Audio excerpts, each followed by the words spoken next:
आज के इस वीडियो में आप देखेंगे कि कैसे एक हसीन भूतिया चुड़ैल ने एक मासूम लकड़े को अपनी जाल में फंसाया और उसकी जान ली। मैं उस डरावनी रात को कभी नहीं भूल सकता, जिस रात मैंने अपना सबसे अच्छा दोस्त सूरज पाटिल को खो दिया था। सूरज और मैं बचपन से ही एक दूसरे के साथ रहते थे। सूरज मेरा दोस्त कम और भाई ज्यादा था। 10वीं कक्षा के बाद हम दोनों ने लातूर के एक कॉलेज में प्रवेश लिया था। हमारे लिए लातूर शहर अनजान था, पर कुछ ही दिनों में हम उस शहर का चप्पा चप्पा जान गए थे, क्योंकि सूरज और मैं पूरे दिन गांव में बाइक से घुमा करते थे। हम दोनों रोज उसी शहर में घूमकर बोर हो चुके थे, इसलिए एक रात हमने लॉन्ग ड्राइव पर जाने का फैसला किया। हमने कामी गांव के जंगल में जाने का प्लान बनाया। हम कामी गांव के जंगल में कभी नहीं गए थे, पर हमने सिर्फ इतना सुना था कि कामी गांव का जंगल सिर्फ नाम का जंगल है, क्योंकि वहाँ हरे भरे पेड़ों के सिवाय कुछ नहीं था। क्योंकि उस जंगल में जो भी जंगली जानवर थे वो शिकार के कारण खत्म हो चुके थे, इसलिए रात में लॉन्ग ड्राइव पर जाने के लिए वह जंगल बिल्कुल सुरक्षित था। और उसी रात पूर्णमासी की रात भी थी, मौसम भी अच्छा था, इसलिए मैं सूरज के साथ कामी गांव के जंगल में जाने के लिए राजी हो गया। रात के 11 बजे हम कामी गांव के जंगल में दाखिल हो गए। हमने जैसा सुना था वैसे ही जंगल का रास्ता मक्खन की तरह मुलायम था। हमारी बाइक हवा से बातें करने लगी थी। हमें बहुत मजा आ रहा था, पर मुझे इस बात से हैरानी हो रही थी कि हम जंगल के इतने अंदर दाखिल हो चुके थे, पर तब भी हमें रास्ते में एक भी गाड़ी दिखाई नहीं दे रही थी। जंगल का पूरा रास्ता सुनसान पड़ा हुआ था। तभी रास्ते में हमें एक पुल दिखाई दिया। सूरज ने उस पुल के बीचों बीच बाइक रोक दी। वह अंग्रेजों के द्वारा नदी के ऊपर बनाया गया 100 से 200 साल पुराना ब्रिज था। पुल के बगल में एक बड़ा सा बोर्ड लगा हुआ था और उस पर लिखा हुआ था स्ट्रीट जॉर्ज ब्रिज। हम दोनों पुल पर गए और खड़े हो गए। पुल के नीचे से पानी बह रहा था और कोमल हवाएं चल रही थी। नदी के बहती हुई पानी में चांद दिखाई दे रहा था। इतने में दूर जंगल से भेड़िए की रोने की आवाज आई और पुल के ऊपर से बहने वाली हवाएं अचानक रुक गई। नदी का पानी थम सा गया और चांद एक काले बादल के पीछे गायब हो गया। तभी हमारे सर के ऊपर से एक टिटहरी भयंकर आवाज में चीखती हुई मंडराने लगी, मानो वो हमसे कह रही थी कि यहाँ से जल्दी से भाग जाओ। मैंने सूरज को कहा कि सूरज, यहाँ कुछ अच्छा नहीं लग रहा है।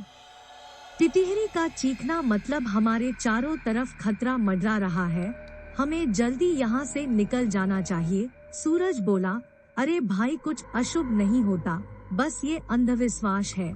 यहाँ खड़े रहो और चुपचाप नजारा देखो। तभी मैंने सूरज से कुछ दूर पुल के पास एक औरत को खड़े देखा। दूर से तो वो दिखने में सुंदर लग रही थी, पर वह पुल के नीचे नदी में झांक रही थी। मैं उसकी तरफ देख ही रहा था कि इतने में वो औरत पुल के ऊपर चढ़ गई। मैंने सूरज को बोला, सूरज अपने पीछे देख, वो औरत क्या कर रही है। सूरज ने पीछे मुड़कर देखा। वो औरत अभी भी पुल के रेलिंग के ऊपर चढ़कर नदी में देख रही थी। सूरज बोला, भाई, वो खुदकुशी करने की कोशिश कर रही है। सूरज ने मुझसे कहा, खुदकुशी। ये शब्द सुनकर मेरे हाथ पैर कांपने लगे, क्योंकि जब मैं एक बच्चा था तब मेरे दादाजी ने खुद को फांसी लगा करके खुदकुशी कर ली थी, और वो मैं ही था जो उन्हें पहली बार फांसी पर लटकते हुए देखा था। इधर सूरज उस औरत को रोकने के लिए उसकी तरफ भागा, लेकिन मैं वही खड़ा रहा, क्योंकि फांसी पर लटकते हुए मेरे दादाजी मेरे सामने आ रहे थे। सूरज तेजी से चिल्लाया, अरे चाची, क्या कर रही हो, उतरो, वहाँ से गिर जाओगी। सूरज की आवाज सुनकर मैं होश में आया। सूरज उस औरत के बहुत ही करीब जा पहुँचा था और तभी वो औरत नदी में कूद गई। तब तक मैं दौड़ते हुए सूरज के पास जा पहुंचा। वो औरत हमारे सामने नदी में डूब रही थी और चीख रही थी, बचाओ बचाओ, पर हम उसे सिर्फ डूबते हुए देख रहे थे, क्योंकि हम दोनों बहुत ज्यादा डर गए थे। वो औरत मदद के लिए बुला रही थी। फिर तभी सूरज ने अपनी टी-शर्ट उतारा और पुल के रेलिंग पर चढ़ गया।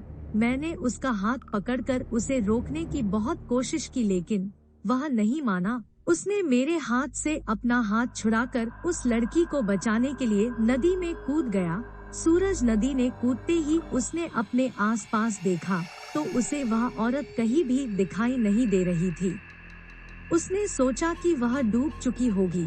फिर उसने गहरी सांसें ली और पानी के अंदर डुबकी लगाई। कुछ देर बाद वह पानी के ऊपर आया, लेकिन वह लड़की कहीं नहीं दिखाई दे रही थी। मैंने आंखें बंद करके भगवान से प्रार्थना की, लेकिन जब मैंने आंखें खोली तो मेरे बगल में ही पुल की रेलिंग पर वही औरत बैठी थी जो कुछ देर पहले नदी में कूद गई थी। वह किसी जंगली जानवर की तरह पुल की रेलिंग पर बैठी हुई थी और नदी में सूरज की तरफ देख रही थी। मैं मन ही मन सोच रहा था कि तभी मुझे लगा कि ये औरत नहीं बल्कि एक चुड़ैल है और मैं डर के मारे कांपने लगा और जोर से चिल्लाया। तभी वह चुड़ैल ने मेरे तरफ देखा और उसने जैसे ही देखा मैं सिर से पैर तक कांपने लगा। उसका चेहरा काला और आंखें पीली थी। माथे पर बड़ा सा कुमकुम था और नाक में बड़ी सी नथ थी। उसके नुकीले दांत उसके मुंह से बाहर निकले हुए थे और उसके नाखून जंगली जानवर की तरह लंबे और नुकीले थे। चुड़ैल बोली, क्या हुआ, मुझे ढूंढ रहे हो? सूरज पानी की सतह से हमें देख रहा था। उसे भी पता चल चुका था कि ये कोई औरत नहीं बल्कि ये एक चुड़ैल है। सूरज हमें चौड़ी आंखों से देख रहा था। मैंने सोचा अब ये चुड़ैल मुझे इसी पुल पर चीड़-फाड़ कर मार डालेगी और फिर मेरी कच्चे मांस को चबा चबा कर खा जाएगी, क्योंकि मैं अकेले ही उसके पकड़ में आ गया था और डर के मारे मैंने अपने पैंट में पेशाब कर दी। चुड़ैल बोली, डरो मत, मैं तुम्हें नहीं, उसे अपने साथ नदी में ले जा रही हूँ। जब मैं ये सुना तो मेरा दिल डर से दहल उठा। मैंने सूरज से चिल्लाते हुए कहा, सूरज जल्दी से पानी से बाहर निकलो, नहीं तो ये चुड़ैल तुम्हें पानी में ले जाएगी। सूरज पूरी तरह से डर गया था। उसके हाथ पैर सुन्न हो गए थे।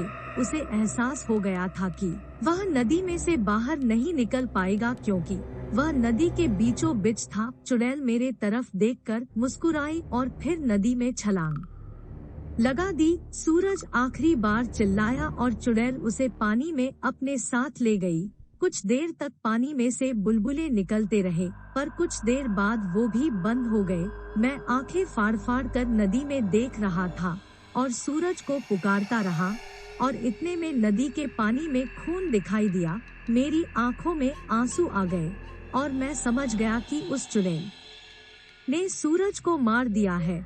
मैं वो सदमा बर्दाश्त ना कर सका। मेरी आंखों के सामने अचानक अंधेरा छा गया और मैं उसी जगह पर बेहोश हो गया। जब मुझे होश आया तब सुबह हो चुकी थी। मैं 4-5 लोगों से घिरा हुआ था। पुल पर काफी सारे लोगों की भीड़ जमी हुई थी। लोग पुल के नीचे झांक कर देख रहे थे। मैं उठा और दौड़कर पुल के पास गया और देखा पानी में नदी के किनारे सूरज की लाश तैर रही थी। उस चुड़ैल ने बड़े ही बेदर्दी से सूरज के सीने से दिल निकाल लिया था। मेरा सबसे अच्छा दोस्त मुझे छोड़कर चला गया था।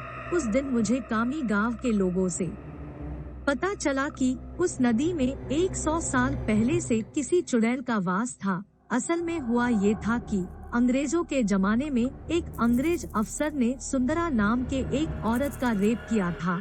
ये बात आसपास के हर गांव में फैल गई थी।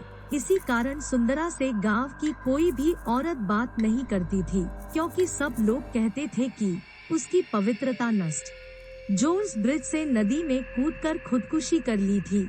मरने के बाद वह चुड़ैल बन गई और पूर्णमासी की रात सुंदरा उस ब्रिज पर आती थी और लोगों को इसी तरह कपट से अपना शिकार बनाती थी। कामी गांव के कुछ बुजुर्ग लोग ये भी कहते हैं कि 100 पुरुषों या लड़कों का दिल खाने के बाद वह चुड़ैल फिर से एक सुंदर औरत बनने वाली थी, इसलिए वह सिर्फ पुरुषों और लड़कों को अपना शिकार बनाती थी और उनका दिल कच्चा चबा जाती थी। सूरज के मरने के बाद कामी गांव के जॉर्ज ब्रिज पर कभी भी वह चुड़ैल दिखाई नहीं दी, इसीलिए कामी गांव के लोग कहते हैं कि मेरा दोस्त सूरज उस चुड़ैल का आखिरी शिकार था। और उसके बाद वह फिर से जिंदा और सुंदर स्त्री बन गई और अभी वह किसी आदमी के साथ सामान्य जीवन जी रही होगी। तो कैसे लगी आपको ये स्टोरी? अगर पसंद आई है तो इस वीडियो को लाइक एंड शेयर जरूर करना और इस चैनल को सब्सक्राइब जरूर करना, आपको ऐसे ही नई नई स्टोरीज हमेशा देखने